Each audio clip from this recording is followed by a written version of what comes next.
We want to see rich Kenyans on the grassroots. We want to make Kenyans wealthy on the grassroots. We want to reduce taxation. We want to see people with disposable income so that at the month end, you can go in your local shopping center, and when you want to improve your house, you're able to pay for somebody to weld a window for you, somebody to come and paint for you, and then we rotate the money in the economy by allowing people to keep money in their pay slips. If that clear agenda comes out, that we are not going to allow public office to be used for private gain, that we are going to punish thieves who steal from the public, that we are going to recover all the stolen assets, public assets that have been stolen, we are going to recover and bring them. Okay. I want us to just speak about the person who is the current holder of that office, who recently, just earlier this week, did a sort of self-appraisal of his performance so far in office. And of course, that self-appraisal of President William Ruto has a direct bearing on your ambition to be president. I'd like us to listen together to what he had to say, and then we'll hear your reaction. This is President William Ruto on why he is best suited to continue running the country. Nimekuwa mjumbe miaka 15. Nimekuwa naibu wa rais miaka 10. Sio experience inatosha? Mimi sio mzee sana. Si mimi ni kijana, mimi naelewa kufanya maneno. Ama namna gani? Mimi nimesoma ya kutosha. Hatujawahi kuwa na daktari ambaye ni rais wa nchi.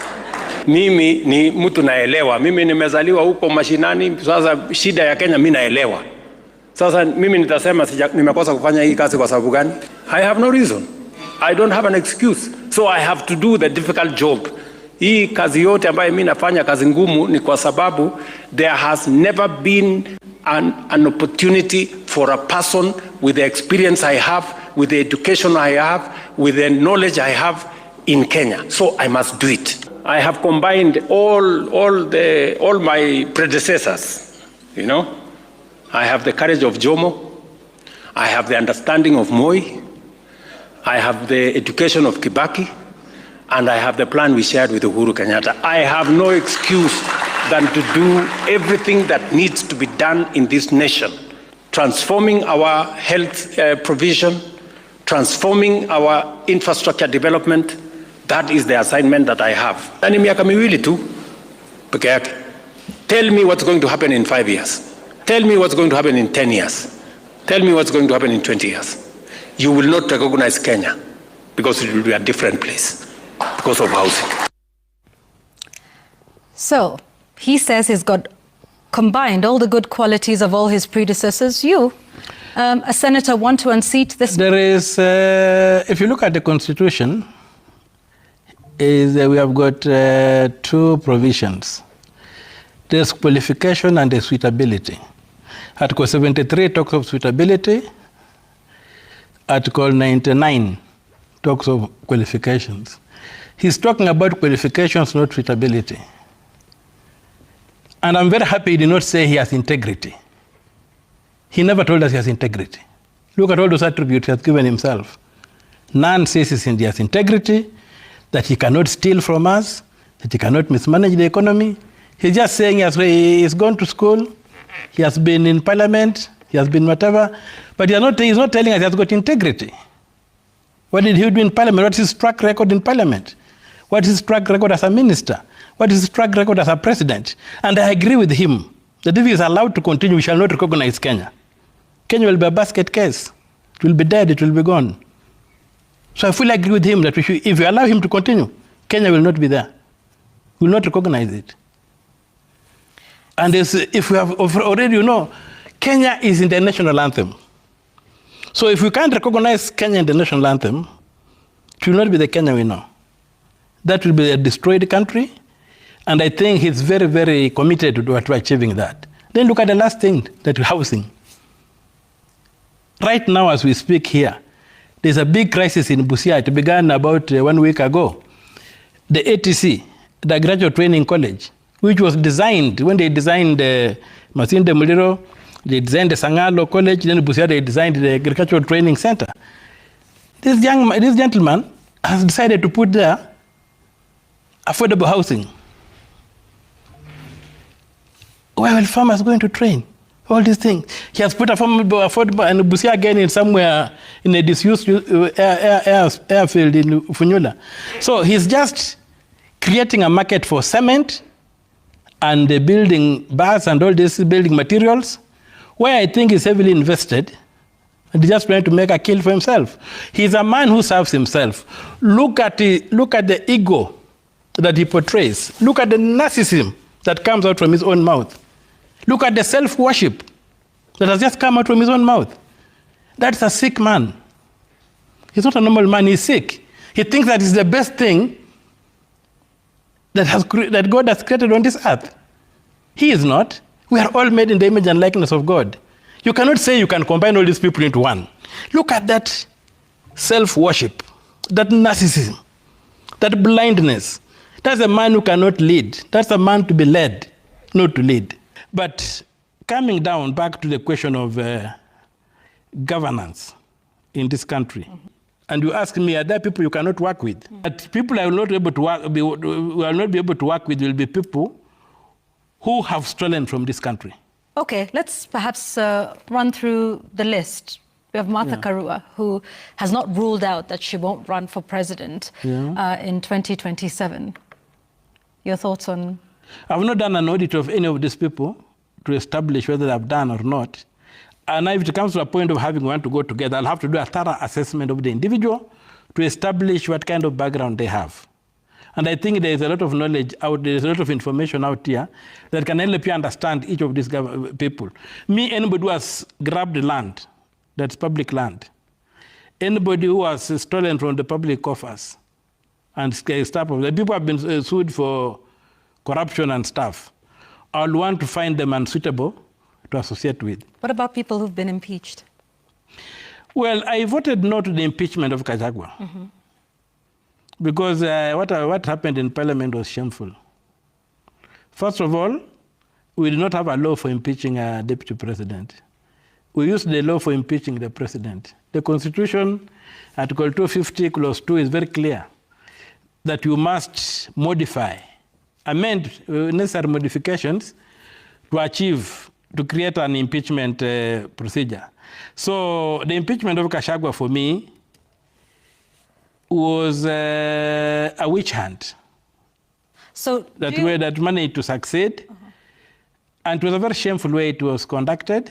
So I don't think it is something I can hold up that it was normal business. So you voted no for his impeachment. Was that due to a procedural technicality or a legal one? There were two things. Pointed out, or is it because you believe that he is a man of integrity and was not guilty of the accusations that were placed before him? Well, what I know is that he was accused of things that required the OCS to handle, not the Senate.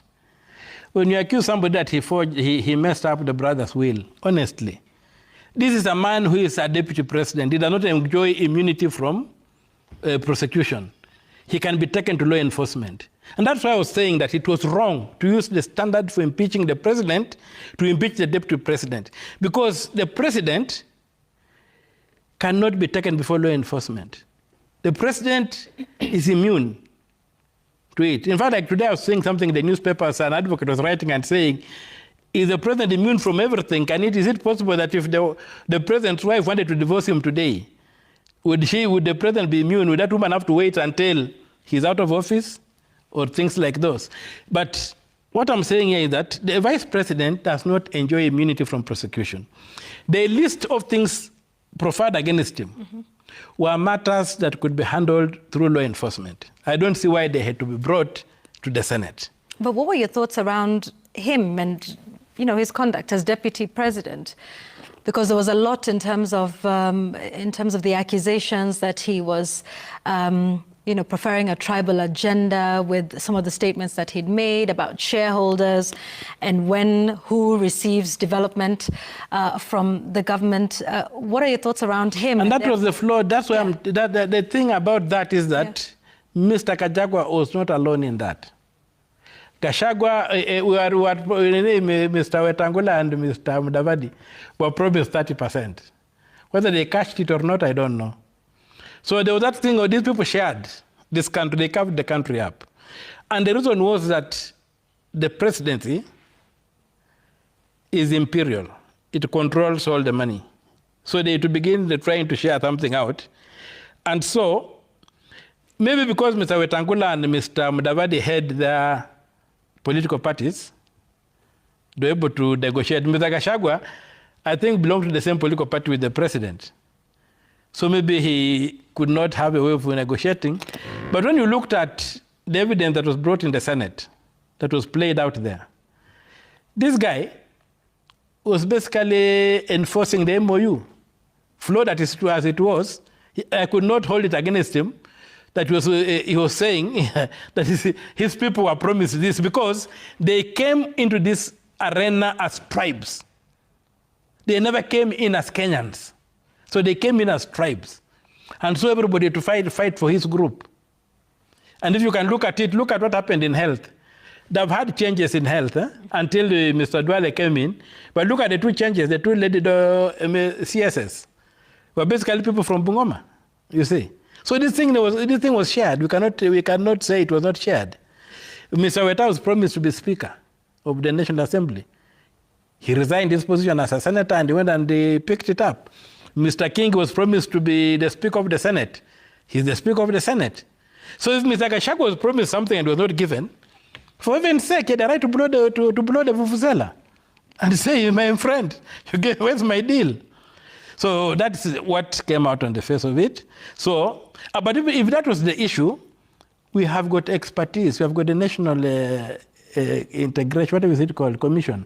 NCIC. Yeah, NCIC. Yeah. We should have had a report from NCIC. Nobody made a complaint to NCIC. Some of these things, if they are if somebody is driving a tribal agenda, it's even a criminal.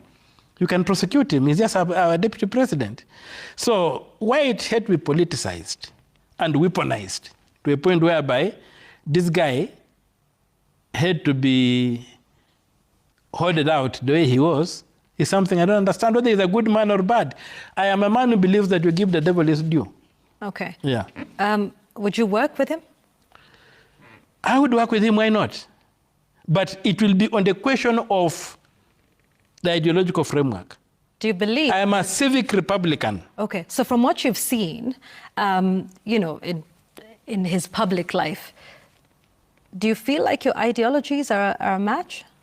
I've not seen an ideology emerge from any of the opposition camp. And I think even I think President Ruto has asked the opposition to the so-called united opposition to show its policy. Yeah. I think President Ruto has been challenging them on that ground. So I've also not seen a policy framework that has come from there, other than one term and Ruto must go. If there is a policy that you agree with, you would work with, say, if it is a policy, president? If it's a policy framework that begins with dismantling the executive presidency, I will support anybody who helps us achieve the emancipation of Kenya. And remember, I'm not using the word liberation. I'm using the word emancipation, the emancipation of Kenyans.